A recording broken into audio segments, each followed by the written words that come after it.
खबर एटा से है, जहां पर ईद और नवरात्रि को लेकर पुलिस अलर्ट मोड पर चल रही है। शहर में फ्लैग मार्च करते हुए सख्त दिशा निर्देश भी दिए गए हैं। इसके साथ ही दंगा नियंत्रण को लेकर पुलिस प्रशासन पूरी तरह से तैयार है। शहर में फ्लैग मार्च किया जा रहा है। आगामी ईद और नवरात्रि को देखते हुए पुलिस पूरी तरह से एक्टिव मोड पर आ गई है। सोशल मीडिया पर कड़ी नजर रखी जा रही है और साथ ही अफवाह फैलाने वालों पर सख्त कार्रवाई होगी। एडीएम प्रशासन सत्य प्रकाश और एडिशनल एसपी ने पुलिस बल के साथ घनी आबादी वाले इलाकों में फ्लैग मार्च किया। लाउड स्पीकर से जनता को हिदायत दी है और साथ ही शांति और सौहार्द के साथ त्यौहार मनाए जाने की अपील की गई है। आगामी ईद और नवरात्र के त्यौहार के मद्देनज़र आज हम लोगों ने दंगा नियंत्रण स्कीम को शहर में लागू किया है तथा रिहर्सल किया है और एडीएम प्रशासन एटा और मेरे साथ दोनों ने मिलकर पूरी पुलिस फोर्स के साथ फ्लैग मार्च किया है। शांति व्यवस्था के दृष्टिगत दोनों त्योहारों को सफल एवं शांतिपूर्ण मनाने के लिए पूरे जनपद को 5 जोन, 16 सेक्टर तथा 36 सब सेक्टर में विभाजित किया गया है। जोनल पुलिस अधिकारी एवं जोनल मजिस्ट्रेट नामित किए गए हैं तथा सेक्टर पुलिस अधिकारी एवं सेक्टर मजिस्ट्रेट नामित किए गए हैं। जैसा कि आप जानते हैं कि आगामी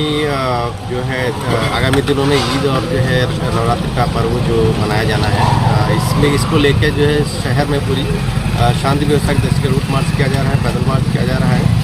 पुलिस का और मजिस्ट्रेट्स का डिप्लॉयमेंट हो गया है। हर संभव प्रयास रहेगा कि इस दोनों ही त्यौहार जो है शांतिपूर्वक और सुखद जो है लोगों द्वारा मनाया जाए, बड़े शांतिपूर्वक और जो है सुखद माहौल में मनाया जाए।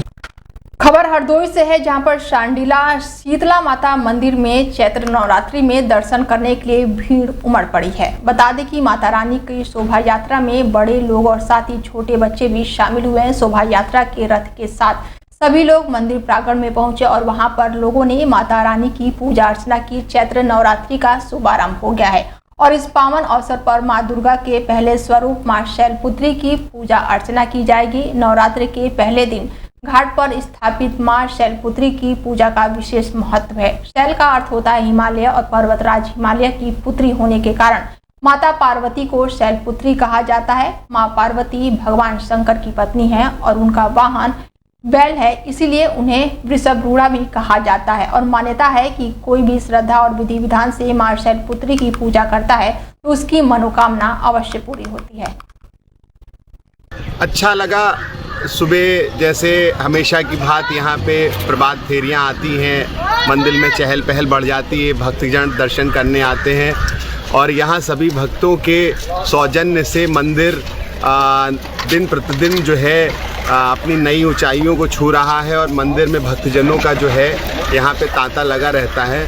तो आज नवरात्रि के शुभ अवसर पर मैं सभी क्षेत्रवासियों को शुभकामनाएं देता हूं और जो हमारा हिंदू नववर्ष शुरू होता है आज से, तो उसकी भी अपने क्षेत्रवासियों को शुभकामनाएं देता हूं। सभी भक्तजनों को हार्दिक शुभकामनाएं। यूपी के कन्नौज जिले से गुजरने वाले लखनऊ आगरा एक्सप्रेसवे पर देर रात एक बड़ा हादसा हो गया। बताया जा रहा है कि श्रद्धालुओं से भरी बस अनियंत्रित होकर डिवाइडर से टकरा गई और खाई में जा गिरी। हादसे में 55 से ज्यादा श्रद्धालु गंभीर रूप से घायल हो गए हैं। खबरों की माने तो कुछ श्रद्धालुओं की मौत भी हुई है। घटना की सूचना मिलते ही मौके पर कन्नौज जिले के डीएम पहुंचे और साथ ही पुलिस अधीक्षक भी मौके पर पहुंचे। आनन फानन में घायलों को तिरवा मेडिकल कॉलेज में भर्ती कराया गया है, जहां 3 की हालत गंभीर बनी हुई है तो उन्हें कानपुर रेफर कर दिया गया। कन्नौज के पुलिस अधीक्षक ने बताया है कि श्रद्धालुओं से भरी बस राजस्थान प्रदेश के बालाजी मंदिर से दर्शन करके सिद्धार्थनगर जा रही थी। तभी देर रात तिरवा कोतवाली के पास से गुजरने वाले लखनऊ आगरा एक्सप्रेसवे पर बस का टायर फट जाने के कारण बस अनियंत्रित होकर डिवाइडर से टकराई और फिर उसके बाद से खाई में जा गिरी। देखिए, आज करीब 10:15 बजे शाम को आगरा से लखनऊ की तरफ एक सवारी बस थी जो 195 माइलस्टोन पर टायर फट जाने के कारण जो बताया जा रहा है उसके कारण पलट गई और एक्सप्रेसवे से नीचे चली गई, जिसमें लगभग 60-70 सवारियां थी, जिसमें तत्काल उनको राहत रेस्क्यू करते हुए एम्बुलेंस के माध्यम से यूपीडा की सहायता से पुलिस टीम द्वारा मजिस्ट्रेट द्वारा मेडिकल कॉलेज तिरवा लाया गया।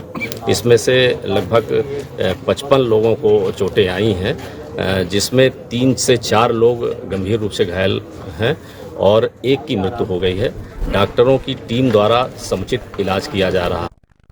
खबर एटा से है, जहां पर मेडिकल कॉलेज में बाजपन क्लिनिक का शुभारंभ हुआ है और एटा में भी इलाज मिलेगा। बता दें कि प्राचार्य रजनी पटेल ने इस क्लिनिक का उद्घाटन किया। सरकार की योजनाओं के तहत हर बीमारी का समुचित इलाज किया जाएगा। बाजपन से जूझ रही महिलाओं को अब दूसरे जनपद नहीं जाना पड़ेगा। स्त्री और साथ ही प्रसूति विभाग की देखरेख में यहां पर उपचार किया जाएगा।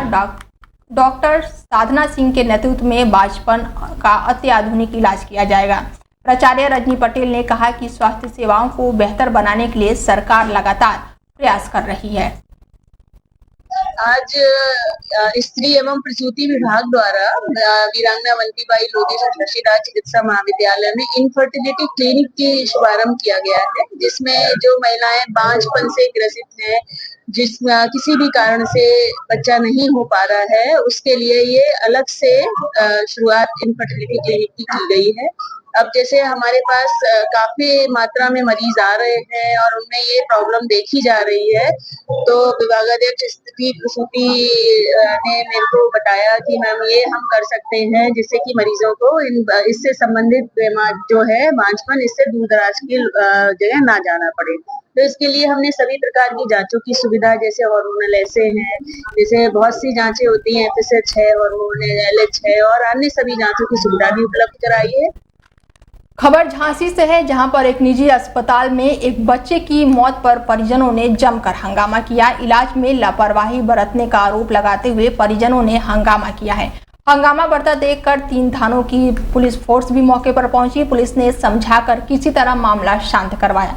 बता दें कि शनिवार सुबह डॉक्टर ने बताया कि बच्चे की हालत में सुधार है और सब ठीक रहा तो रविवार शाम तक छुट्टी कर देंगे। दोपहर में बच्चे की अचानक तबीयत बिगड़ गई, जोर जोर से सांसें लेने लगा और डॉक्टर को बताया तो बोला कि कोई दिक्कत नहीं है, चिंता मत करो। और करीब शाम 5 बजे डॉक्टर चला गया और इसके बाद से बच्चे की हालत काफी बिगड़ गई। स्टाफ से हालत नहीं संभाली गई और मशीन हटाकर वो भाग गए और इसके बाद से डॉक्टरों को लगातार ये ढूंढते रहे। काफी देर के बाद भी डॉक्टर आया तो बताया कि बच्चे को बचाने की उम्मीद नहीं है। 10 मिनट बाद ही बच्चे की मौत हो गई, जिसकी बाद से परिजनों ने हंगामा शुरू कर दिया। वहीं मौके पर पहुंची पुलिस ने शव को कब्जे में लेकर कार्रवाई का आश्वासन दिया और किसी तरह से मामले को शांत करवाया।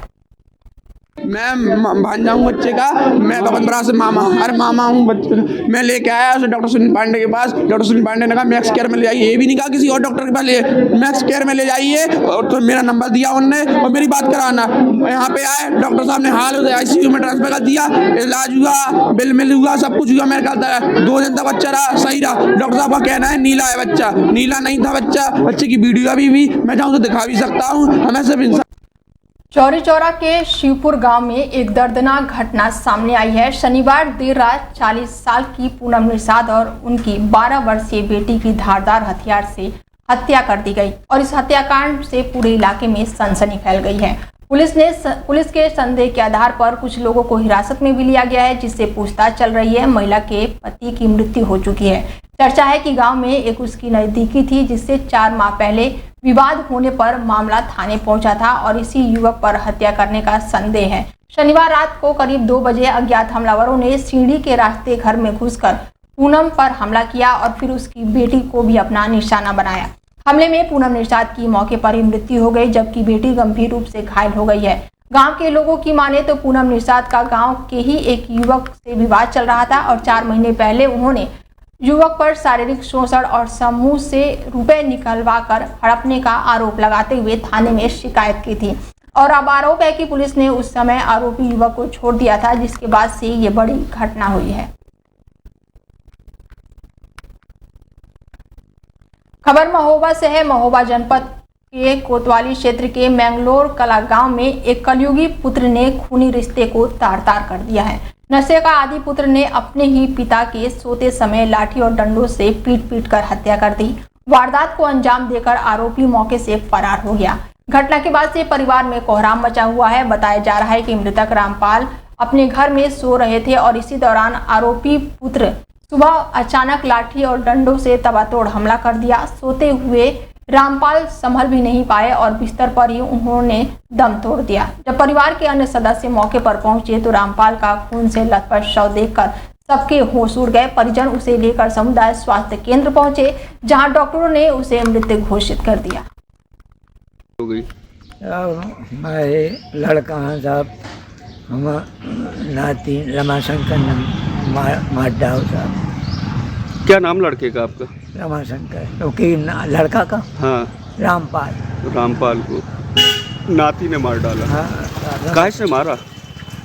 साहब लाठी से मारा साहब। क्या कारण था मारने का? काम वाम न कर तो साहब तो काम के लाने का तो सो वो उसके ऊपर नफरत रात तो बाप से आज की 7 साल से न कुछ नहीं करूँ। ये 76 को केस कह के छूटो तो जो सही न कछु नहीं करूँ। 76 भी को केस कर रहा हो इन्हें साहब। काम करने के लिए कहा था, खेती का काम, हाँ कटाई वटाई। हाँ कटाई वटाई साहब। इस पे आक्रोशित हो गया। हाँ घायल व्यक्ति आया था पास के मंगरोल गांव का, जो कि मरणासन स्थिति में था। उसको हेड इंजरी थी और मरीज देखने के बाद ये लग रहा था कि जैसे उसको किसी ब्लंट ऑब्जेक्ट से मारा गया हो, इस टाइप से लग रहा था। तो क्या हुआ उसका इलाज के दौरान? उसको प्रारंभिक में जो भी इलाज होती है इलाज किया गया और इलाज के दौरान उसकी मृत्यु हो गई। तो कैसा प्रतीत हो रहा था, काहे से उसे मारा गया होगा? अब ये तो पोस्टमार्टम रिपोर्ट के बाद ही बता सकते हैं।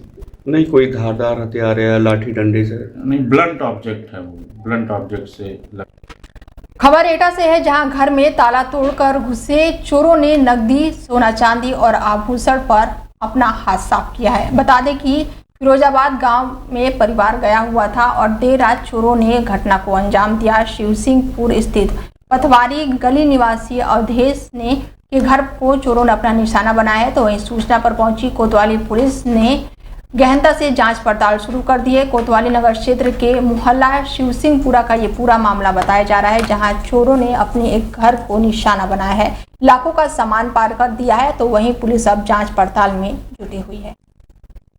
क्या घटना हुई है? हम बाहर थे, दिल्ली गए थे, रात को लौटे 11 बजे। वाइफ थी नहीं, वो मायके गई हुई थी। तो हम 11 बजे आए तो हमारा ताला टूटा मिला हमको और ऊपर से बक्से में से सामान निकल गया इनका और हमें मालूम नहीं था क्या क्या गया है। तो अभी इन्हें लेके आए हैं हम, इन्हें मालूम लेट लगती है हमें तो। लगभग क्या क्या कितना नुकसान हुआ? क्या था सामान? एक झाले थे सोने के 50,000 रुपये, एक चैन, एक पायल और 2 रिंग। आपने पुलिस को सूचना कर दी? हाँ अभी आई, 100 नंबर आई थी, वो ले गए हैं अपनी वीडियो बना के।